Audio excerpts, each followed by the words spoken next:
Goeiemôre, dit is Woensdag die 14de Mei. Vanoggend gaan ons saam lees uit Amos, hoofstuk 4, vers 14 en 15.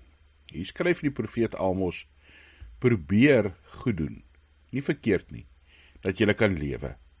Dan sal die Here, die almagtige God, so by julle wees, soos wat julle sê dat hy is.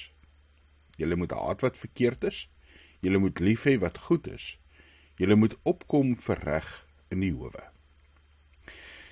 Die profeet Amos hier is baie eerlik en baie realisties as hy vir die volk sê, probeer goed doen.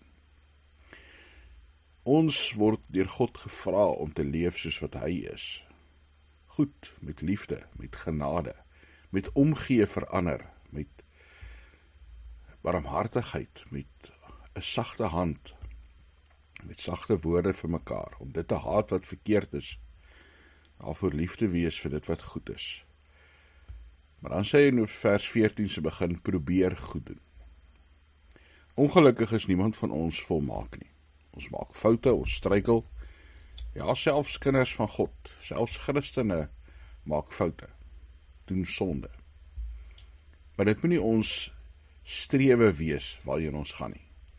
Die Amos sê hier vir die volk, vir ons, streef na dit wat goed is, streef na dit wat reg is. Probeer jou bes om te lewe soos wat God graag wil hê.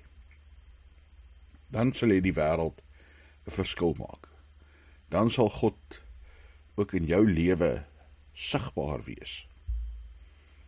Hemelse Vader, help ons om in ons woorde en in ons dade U te verheerlik.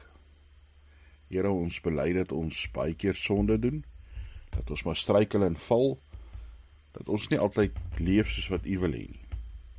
Dankie dat U ons in Christus reeds vergewe het.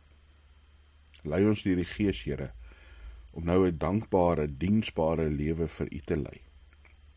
Ja, soos Paulus sê, om heilige offers wat vir U aanneemlik is te wees.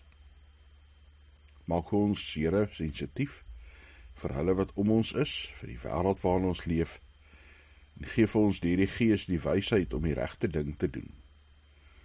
Gee vir ons, Here, die moed om op te staan as dinge verkeerd is en dit te sê. Gee vir ons harte wat lief is vir U en vir dit wat reg is. Dankie dat ons vir mekaar kan bid as gemeente. Here, kan bid vir elkeen se nood, se vrese, se pyn. Dat U dit ook in hierdie dag sal verlig. Mag almal U vrede en U genade, ja, U teenwoordigheid beleef. In Jesus se naam. Amen.